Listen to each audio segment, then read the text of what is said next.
Hello students, आज हम लोग क्लास 11 के स्नैपशॉट्स बुक से चैप्टर नंबर 7 जो कि बर्थ, उसको आज हम लोग डिस्कस करेंगे।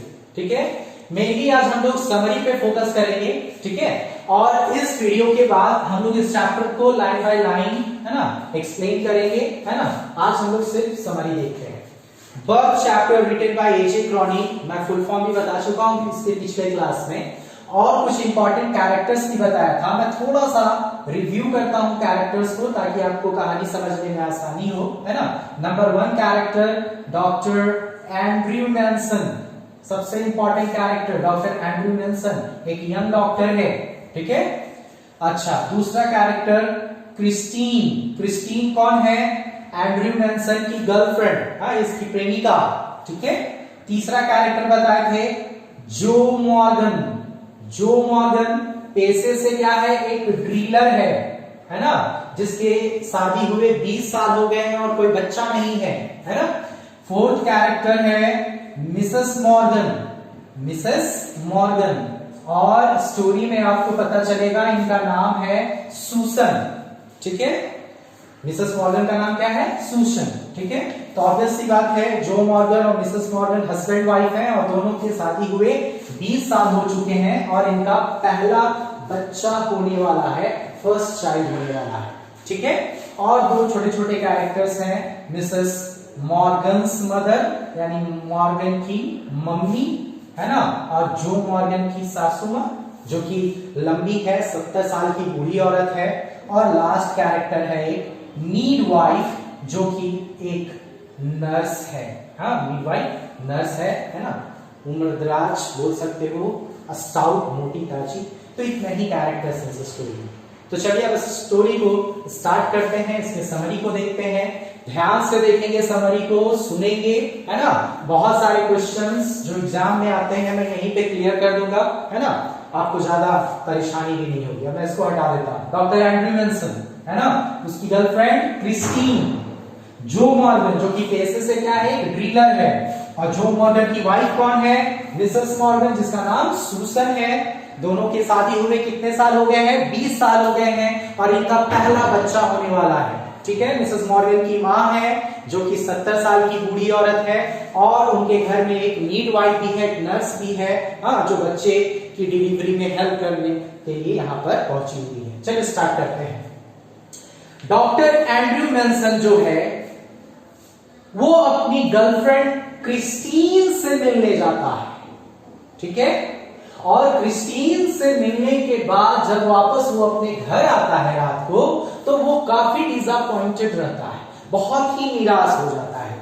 क्यों? क्योंकि दोनों के बीच काफी कहा सुनी हुई थी, बहुत ज्यादा झगड़ा हो चुका था, जिसके कारण एंड्रयू नेल्सन का जो माइंड है वो बहुत ज्यादा अपसेट था। अब जैसे ही एंड्रयू नेल्सन ब्रिंगओवर पहुंचता है, ब्रिंगओवर जगह का नाम है, इसका घर जहां है ना, दैट इज कॉल्ड ब्रिंगओवर। अब जैसे ही एंड्रयू नेल्सन ब्रिंगओवर पहुंचता है, वहां वो एक व्यक्ति को पाता है जो डॉक्टर एंड्रयू नेल्सन का इंतजार कर रहा था, और वो व्यक्ति का नाम है जो मॉर्गन। अब जैसे ही जो मॉर्गन एंड्रयू को देखता है, वो उसके पास जाता है और कहता है कि डॉक्टर साहब, हाँ, मैं आपको अपने घर ले जाने के लिए आया हूं। मेरी पत्नी सूसन, है ना, 20 साल के बाद एक पहले बच्चे को जन्म देने वाली है, और वो भी बिफोर टाइम, यानी कि समय भी पूरा नहीं हुआ है, हाँ, और उसे लेबर पेन हो रहा है। आप मेरे साथ मेरे घर चलिए। एंड्रयू नेल्सन इतना प्रॉब्लम में, इतना ज्यादा अपसेट था, फिर भी एंड्रयू नेल्सन अपने घर जाता है ना, अपना इंस्ट्रूमेंट्स लेता है, अपना सूटकेस लेता है और चल पड़ता है जो मॉर्गन के घर। जो मॉर्गन का घर कहां पे है? Number 12 Blaina Terrace, number 12 Blaina Terrace. ठीक है, और दोनों जो है वो चलना स्टार्ट कर देते हैं, है ना। अब रात जो थी वो बहुत ही ठंडी रात थी, है ना। दोनों कोई पैदल चलते जा रहे थे, और फिर एक समय आता है जब दोनों नंबर 12, है ना, दरवाजे पे पहुंचते हैं। अब जो मॉर्गन जो है वो एंड्रयू नेल्सन से कहता है कि डॉक्टर साहब आप अंदर जाइए, मैं अंदर नहीं जाऊंगा। अब वो ऐसा इसलिए कह रहा था क्योंकि जो मॉर्गन काफी टेंस था, उसकी आवाज में साफ पता चल रहा था कि वो तनाव से भरा हुआ है। एंड्रयू विल्सन उसे वहीं पे छोड़ देता है और अंदर चला जाता है। सीढ़ियों से वो ऊपर एक छोटे से बेडरूम में जाता है और वहां देखता है कि पेशेंट सूसन जो है वो बेड पे पड़ी हुई है और उसके इर्द गिर्द 2 महिलाएं हैं, एक मिसेस मॉर्गन्स मदर यानी कि सूसन की मम्मी जो कि 70 साल की लंबी बूढ़ी औरत है, और दूसरे तरफ एक और औरत खड़ी थी जो कौन थी? मिडवाइफ। अब जैसे ही मिसेस मॉर्गन्स मदर जो है वो डॉक्टर को दिखती है, वो थोड़ा सा क्या बोलेंगे, परेशान हो जाती है और वो डॉक्टर से पूछती है कि डॉक्टर साहब क्या मैं आपके लिए 1 कप चाय बनाऊं, चाय पिएंगे आप? एंड्रयू विल्सन जो है वो तुरंत समझ जाता है कि इतनी बूढ़ी औरत ये काफी एक्सपीरियंस लगती है और ये जान चुकी है कि सूसन का बच्चा अभी होने में काफी लेट है ना। एंड्रयू विल्सन हल्का सा मुस्कुराता है और उसके बाद दोनों नीचे जाते हैं किचन में। मिसेस मॉर्गन्स मदर चाय बनाती है और डॉक्टर साहब को चाय पीने को देती है। ठीक है, थोड़ी देर के बाद एंड्रयू विल्सन जो है वो फिर बेडरूम में जाता है और चेकअप करता है और फिर पता चलता है कि सूसन का बच्चा अभी होने में क्या है, देर है। वो वापस नीचे आ जाता है और किचन फायर के पास बैठ करके कुछ बातों को सोचने लगता है। अब एंड्रयू विल्सन यहाँ पे क्या सोच रहा है? तो वो सोच रहा है कार्डिफ स्टेशन के बारे में। कार्डिफ स्टेशन वो जगह है जहां पे एंड्रयू विल्सन और क्रिस्टीन का झगड़ा हुआ था। वो वही सब बातों को सोच करके काफी टेंस है ना। अब एंड्रयू विल्सन जो है यहां बैठे बैठे कुछ शादीशुदा लोगों के बारे में सोचता है। अब किसके किसके बारे में सोचता है? पहला जो है उस व्यक्ति का नाम है, आप देख सकते हैं अपने बुक में भी, है ना, ब्रैमवेल। क्या नाम है? ब्रैमवेल। अब ये ब्रैमवेल नाम का जो व्यक्ति है वो अपनी पत्नी से बहुत प्यार करता है, बहुत प्यार करता है, लेकिन इसकी पत्नी जो है वो ब्रैमवेल को डिसीव करके, धोखा दे करके इसे क्या करती है? छोड़कर भाग जाती है। ठीक। दूसरा, ये किसके बारे में सोचता है? एडवर्ड पेज के बारे में सोचता है। अब एडवर्ड पेज कौन है? तो एंड्रयू विल्सन का सीनियर डॉक्टर है। अब ये भी बेचारा शादीशुदा है। इसकी पत्नी का नाम है ब्लॉडवेन जो कि काफी श्रीविस रहती है, झगड़ालू रहती है। ये भी शादी करके इससे क्या कर रहा है? पछता रहा है। ये भी बहुत परेशान रहता है। ठीक। तीसरा व्यक्ति के बारे में सोचता है जिसका नाम है डेनी। क्या नाम है स्टूडेंट्स? डेनी। इसकी भी पत्नी इसे तलाक दे करके, डिवोर्स दे करके इसको छोड़ करके चली गई है। ये भी बेचारा अपना लाइफ जो है वो नाखुश होकर के बिता रहा है। अब एंड्रयू विल्सन इन सब लोगों के बारे में इसलिए सोच रहा है कि वो देख रहा है कि हमारे आसपास जो शादीशुदा लोग हैं वो खुश हैं कि नहीं। अब सोचते सोचते इसके आंखों के सामने क्रिस्टीन का चेहरा आने लगता है। अब ये डॉक्टर परेशान हो जाता है कि मैं क्या करूं, मैं क्रिस्टीन से शादी करूं या ना करूं। दिल बोलता है कर लो, दिमाग बोलता है नहीं करो, है ना। अब ये दोनों के बीच में क्या हो जाता है? फंस जाता है। तभी सूसन की मां जो बूढ़ी औरत है वो डॉक्टर को अचानक से कहती है कि डॉक्टर साहब, सूसन ने कहा है कि आप उसे क्लोरोफॉर्म ना दें। क्लोरोफॉर्म मतलब होता है बेहोशी का दवा। तो माँ जो है वो डॉक्टर से कह रही है कि डॉक्टर साहब, मेरी बेटी ने कहा है कि आप उसको क्लोरोफॉर्म मत दीजिएगा, इससे उसके बच्चे पर असर पड़ेगा, कोई हार्म करेगा, हानि पहुंचाएगा, इसलिए उसे क्लोरोफॉर्म मत दीजिएगा, है ना। एंड्रयू विल्सन उन सब विचारों से बाहर आता है और उस बूढ़ी औरत को समझाता है कि माता जी, क्लोरोफॉर्म से ना ही बच्चे को कोई परेशानी होगी और ना ही मां को परेशानी होगी, आप जरा भी टेंशन मत लीजिए। ये दोनों आपस में बात ही कर रहे थे कि ऊपर बेडरूम से नर्स की चिल्लाने की आवाज आ गई कि डॉक्टर साहब जल्दी आइए, जल्दी आइए, है ना। एंड्रयू विल्सन घड़ी की ओर देखता है ना। अभी 3:30 हो रहे हैं, 3:30, है ना, रात के 3:30 बजे हैं। दौड़े दौड़े एंड्रयू विल्सन, है ना, बेडरूम में जाता है और वो देखता है कि सूसन का स्थिति जो है वो गंभीर होते जा रहा था। यानी सूसन अब बच्चे को जन्म देने के लिए बिल्कुल तैयार हो चुकी थी। अब एंड्रयू विल्सन अपने प्रोसेस में लग जाता है। 1 घंटा बीत जाता है। हाँ, ये बहुत ही लंबा और बहुत ही कठिन संघर्ष था। और जैसे ही भोर की पहली किरण टूटे हुए खिड़की के किनारों से अंदर प्रवेश करती है, उसी समय एक छोटे से नन्हे से बच्चे का जन्म होता है। द चाइल्ड वॉज बॉर्न, बच्चे का जन्म हो जाता है। But the child was born, the child was born lifeless. लेकिन ये बच्चा जो है वो कैसा जन्म लिया था? लाइफलेस जन्म लिया था, मरा हुआ था, निर्जीव था। इस बच्चे को देख करके चारों तरफ सन्नाटा छा जाता है। एंड्रू मेंसन डर से कांपना स्टार्ट कर देता है। हाँ, आप वहां देखिएगा, sewer of horror, sewer of horror मतलब भय से ये कांपना शुरू हो जाता है। अब एंड्रू मेंसन जो है वो दुविधा में फंस जाता है कि अब मैं क्या करूं। हाँ, अब सबसे पहले मैं इस बच्चे को बचाऊं या फिर मां को बचाऊं। That was the dilemma, है ना। एंड्रू मेंसन के अंदर कौन सा डायलेमा आया था कि पहले मैं मां को बचाऊं या फिर बच्चे को बचाऊं।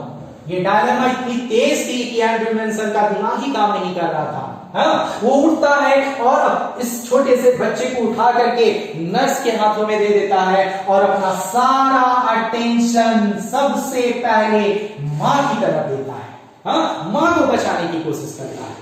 ठीक है। अब एंड्रू मेंसन एक ग्लास एम्प्यूल लेता है। ग्लास एम्प्यूल मतलब एक छोटा सा, है ना, उंगली भर का एक सीसी रहता है जिसके अंदर लिक्विड वाला दवाई है रहता है। आप लोगों ने देखा होगा, डॉक्टर के पास गए होंगे तो। एक ग्लास एम्प्यूल लेता है, उसको तोड़ता है और मां को यानी कि सूसन को इंजेक्शन देता है।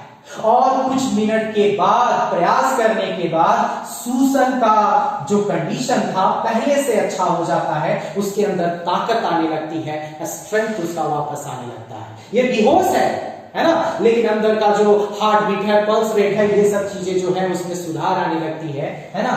अब एंड्रू मेंसन मां की तरफ, है ना, ध्यान को छोड़ करके अब वापस जब बच्चे की तरफ देखता है, बच्चा किसको दिया था?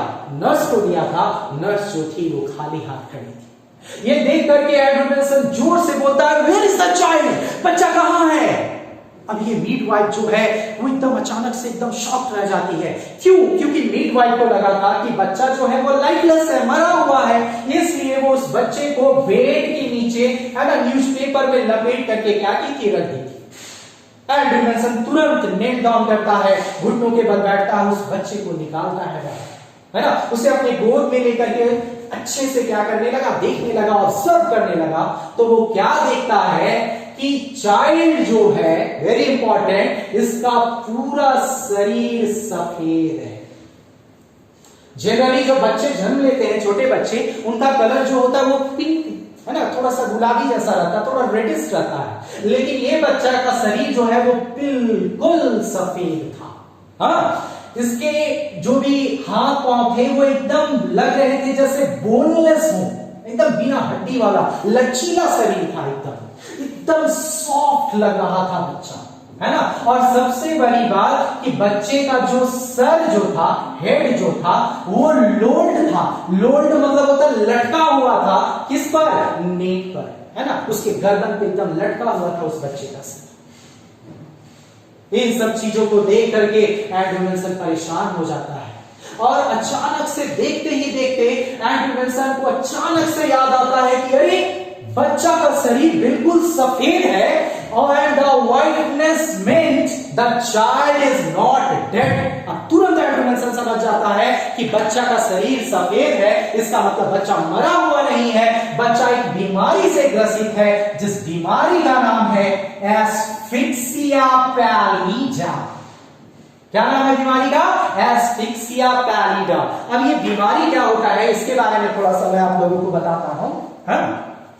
इससे क्या होता है कि ऑक्सीजन का मात्रा जो है वो ब्लड में कम हो जाता है और कार्बन डाइऑक्साइड का मात्रा जो है वो बढ़ जाता है, जिसके कारण सफोकेशन होने लगता है ना, बेहोश होने लगते हैं लोग, पल्स रेट कम होने लगता है, ऐसा लगता है कि जैसे वो इंसान क्या हो गया है, मर गया है ना। लेकिन ये बच्चा जो था वो मरा हुआ नहीं था, वो एस्फिक्सिया पैलिडा नामक बीमारी से ग्रसित था। अब एंड्रू बेंसन तुरंत याद करता है अपने पास में, क्योंकि वो ऐसा ही केस एक जगह पर देख चुका था और उस जगह का नाम था सैमारिटन। कहां देखा था वो ऐसा ही केस? सैमारिटन में देखा था। अब कौन कौन सा ट्रीटमेंट वहां पे यूज किया गया था वो सारी चीजों को याद करता है और बच्चे को लेकर के उठता है और नर्स को कहता है कि नर्स जाओ, गर्म पानी लाओ, ठंडा पानी लाओ, बेसिन लाओ, जाओ जाओ, है ना। और वो इस प्रकार से नर्स को ठंडा पानी, गर्म पानी लाने के लिए भेज देता है। हाँ, तब तक एंड्रू बेंसन क्या करता है, उस बच्चे को एक अच्छे से ब्लैंकेट पे लिटा करके क्या करता है, स्पेशल मेथड ऑफ रेस्पिरेशन देता है। कैसे कैसे अब एंड्रू बेंसन बच्चे को बचाएगा, पहला स्टेप क्या है, कैसे आगे बढ़ेगा, देखिए। सबसे पहले डॉक्टर उस बच्चे को स्पेशल मेथड ऑफ रेस्पिरेशन देता है। Special method of respiration, mouth to mouth respiration आप लोगों ने देखा होगा मूवीज में, उस प्रकार से, या फिर आप बोलिए ऑक्सीजन मास्क वगैरह यूज किया होगा। जो कुछ भी करे, स्पेशल मेथड ऑफ रेस्पिरेशन यानी कि सांस लेने की एक विशेष प्रक्रिया को वो अपनाता है। लेकिन बच्चे के अंदर कोई हलचल नहीं होती है। तब तक वो नर्स जो थी वो ठंडा पानी लेकर के आती है, गर्म पानी लेकर के आती है। अब एंड्रू बेंसन एक बेसिन में क्या करता है, ठंडा पानी डालता है और एक बेसिन में गर्म पानी, है ना। अब उस बच्चे को उठाता है और एक पागल जादूगर के जैसा, जंगलर के जैसा उस बच्चे को कभी ठंडा पानी में डाल दे, कभी गर्म पानी में डाल दे, फिर ठंडा पानी में, फिर गर्म पानी में, फिर ठंडा पानी में, फिर गर्म पानी में। वो इस बच्चे के साथ ये प्रक्रिया को लगभग 15 मिनट तक दोहराते रहता है। ठंडा पानी, गर्म पानी, ठंडा पानी, गर्म पानी। वो सोच रहा था कि किसी प्रकार से बच्चे के अंदर कोई सांस आ जाए, कोई जान आ जाए, लेकिन कुछ नहीं होता है स्टूडेंट्स। बच्चा जिस प्रकार से लाइफलेस था वैसा ही रह जाता है, कोई प्रोसेस यहां काम नहीं करता है। ठीक है। अब एंड्रू बेंसन जो है वो हारा हारा सा महसूस करने लगा। अब इसके अंदर होपलेसनेस बढ़ने लगा, है ना। वो एकदम बिल्कुल हार चुका था, लेकिन फिर भी इसके अंदर उम्मीद की एक नई किरण और थी। ये एक बार और लास्ट प्रयास करना चाहता है ना। और लास्ट प्रयास क्या करना चाहता है कि उस बच्चे को एक रफ टॉवल से अच्छे से पोंछता है और उस बच्चे को, है ना, बेड पे लिटा करके, अब ये तीसरा काम करेगा। तीसरा काम क्या करता है, अपने दोनों हाथों से उस बच्चे के चेस्ट को दबाता है, फिर छोड़ता है। क्या कर रहा है, रिलीजिंग, है ना, द चाइल्ड्स चेस्ट। यहां थोड़ा सा और डाल देते हैं, pushing and releasing the child's chest, है ना। बच्चे के चेस्ट को क्या करता है, दबाता है फिर छोड़ता है, दबाता है फिर छोड़ता है, कि किसी प्रकार उसके अंदर जान आ जाए। और यहीं पर एक मिरेकल होता है, उस बच्चे का छोटा सा चेस्ट, जो एंड्रू बेंसन के हाथों के नीचे दबा हुआ था, एक छोटा सा झटका मारता है। हीव मतलब होता है झटका, है ना। एंड्रू बेंसन दबाए रखता है हाथ को, फिर उसे दूसरा झटका महसूस होता है, तीसरा झटका महसूस होता है ना। एंड्रू बेंसन बहुत खुश हो जाता है ना, क्योंकि अब उसके हाथों के नीचे, है ना, एक नए जीवन का आभास हो रहा था। एंड्रू बेंसन बहुत खुश हो गया और इसी प्रोसेस को वो दोहराना स्टार्ट किया। Releasing and pushing the little chest with both his hand। अपने हाथों से वो क्या करता, दबाता है, छोड़ देता है, दबाता है, छोड़ देता है। तभी क्या होता है कि चाइल्ड यानी कि बच्चे के अंदर, है ना, अब यहाँ पे कुछ एक्टिविटी दिख रही है। द चाइल्ड स्टार्टेड गैस्पिंग, बच्चा हाफने लगा, है ना। अब उसके बच्चे के नाक से, एक नाक से म्यूकस निकलता है। म्यूकस मतलब liquid that comes from your nose. जब आपको सर्दी होती है, जो लिक्विड बाहर निकलता है उसको हम लोग म्यूकस कहते हैं। तो बच्चे के नाक से क्या निकलता है, एक म्यूकस निकलता है, बस एक ही नाक से, है ना, एक बबल के जैसा, है ना, बलून के जैसा निकलता है, ठीक ना। और ये म्यूकस जो था वो जिंदगी का एक क्या था, सिंबल था। अब बच्चे का रंग रूप जो था वो व्हाइट नहीं, पिंक हो चुका था, यानी उसका शरीर अब गुलाबी होने लगा था।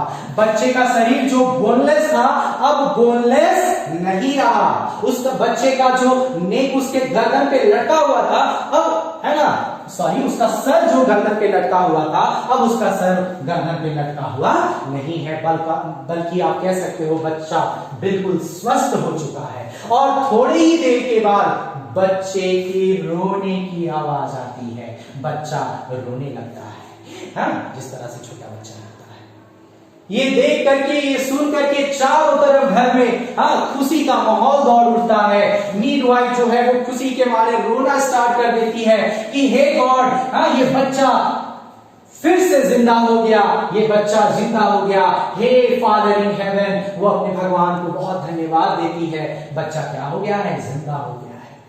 अब एंड्रू नेल्सन जो है वो बहुत थक चुका है, वो अब नीचे जाता है और ढेर सारा पानी पीता है और नर्स को कहता है कि नर्स, मैं अपना सारा सामान बाद में ले जाऊंगा।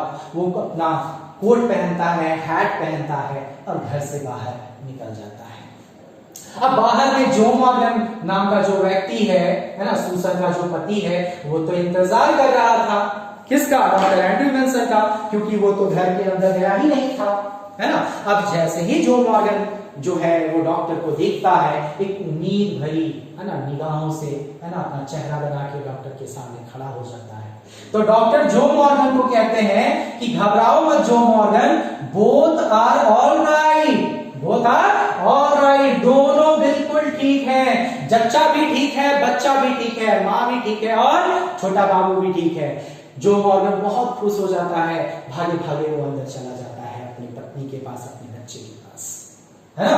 और एंड्रू नेल्सन नीले नीले आसमान के नीचे सड़कों पर चलता जा रहा है, अपने घर की ओर चलता जा रहा है और वो सिर्फ एक ही बात सोचते जा रहा है, O God, I have done something, I have done something, I have done something real at last, है ना। आप अपने चैप्टर के लास्ट में भी आप देख सकते हैं, ये बहुत ही इंपॉर्टेंट लाइन है ना, आप इसको देखिएगा कि O God, I have done something, I have done something real at last, है ना। इसका मतलब हुआ कि एंड्रू नेल्सन जो है अपने भगवान को शुक्रिया, धन्यवाद देते हुए जा रहा है कि हे भगवान, मैंने कुछ अच्छे कार्य किए हैं, मैंने अंत में बहुत ही अच्छा कार्य किया है और ये सब आपके बदौलत हुआ, आपके आशीर्वाद से हुआ। मैंने एक माँ को भी बचाया है और एक ऐसे बच्चे को बचाया है जो बच्चा बिल्कुल क्या था, लाइफलेस था। और एंड्रू नेल्सन संतुष्ट होकर के वहां से अपने घर की ओर बढ़ रहा था।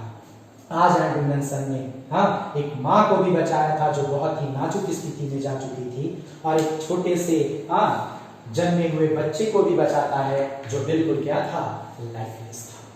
तो that was the end of the story birth written by AJ Cronin. I hope students आप लोगों को कहानी समझ में आई होगी। मिलते हैं नेक्स्ट वीडियो में लाइन बाय लाइन एक्सप्लेनेशन के साथ। आज के लिए इतना ही, थैंक यू।